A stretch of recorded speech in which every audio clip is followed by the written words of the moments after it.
I wasn't the flyest kid in high school. I had new clothes, new shoes, but when you really get to thinking, for many of us, high school was a popularity contest. We were so consumed in who had the new Jordans, who had the flyest clothes, who knew the most people, and many other things. Some of us fit in and some of us stood out for various reasons, but for those who really wanted to be in the in crowd, often they would compare themselves to that cool girl or that cool guy who everybody seemed to like. If only we could be them. But what gets lost in that scenario is the fact that we were all special. And even in adulthood, many still battle with comparing themselves to others. It could be for the money, for the fame, or it could be that they appear to have a better life than you currently do. It ultimately leads to other serious problems such as depression. Social media makes it even worse because we can never put our phones down. But one key thing I learned a long time ago is that there will always be someone who has it better than you and someone who has it worse. So why get caught up in a comparison game that's never ending? You can only control one speaking journey, and that's your own. But it's understandable that speakers feel like when they see people making 5, 6, even 7 figures, that they're supposed to be at a point that they aren't quite ready for. We all get attracted to the final result, but don't realize all of the work that gets put in to get to that final result, which at times can look unattractive.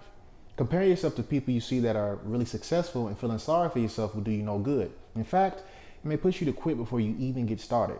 Now, I remember reading somewhere, and I can't specifically recall where, but in the US, it's said to have over 40,000 professional speakers working full-time and many working part-time. But just imagine yourself on your speaking journey, and every chance you get, you're constantly comparing yourself to tens of thousands of speakers you may feel are doing better than you.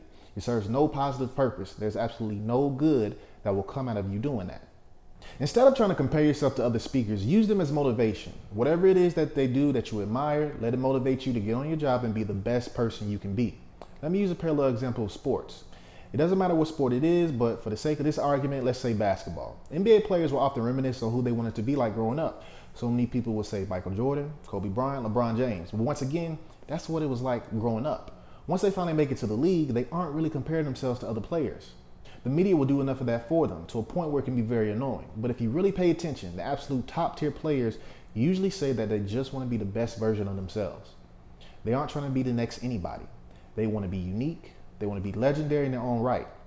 Once it's all said and done, they want to be known specifically for what they brought to the game. It's literally the same thing in reference to public speaking. It's okay to admire other speakers and be motivated by them, but what will you contribute to the game? What do you want to be remembered for?